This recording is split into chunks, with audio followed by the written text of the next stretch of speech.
আজ মা বাড়িতে বানিয়েছিল মুগ ডালের তরকা। তরকা বানানোর জন্য মা মুগ ডালটাকে আগেতেই তেলেতে ভেজে নিচ্ছিল। তো তেলেতে ভালো করে ভাজা যখন হয়ে গিয়েছিল তখন মা পরিমাণ মতো এতে জল দিয়ে দিয়েছিল আর সামান্য লবণ দিয়ে এটাকে ঢেকে দিয়েছিল সেদ্ধ হওয়ার জন্য।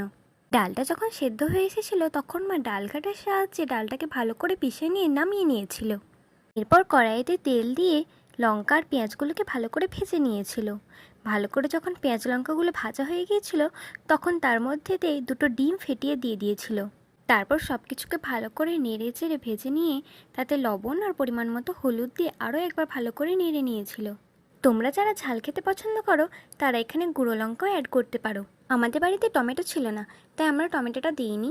তোমরা চাইলে টমেটোটা দিতে পারো, এতে খেতে আরও টেস্টি লাগে। যাই হোক, মায়ের এখন ডিমটা ভাজা হয়ে গিয়েছিল তাই মা মুগ ডালটা এখানে অ্যাড করে দিয়েছিল। এরপর সব কিছুকে ভালোভাবে মিশিয়ে নিয়ে ওপর থেকে একটু গরম মশলা দিয়ে নামিয়ে নিলে রেডি আমাদের তরকা। তোমরা কারা এইভাবে বাড়িতে তরকা বানিয়েছো কমেন্টে জানিও।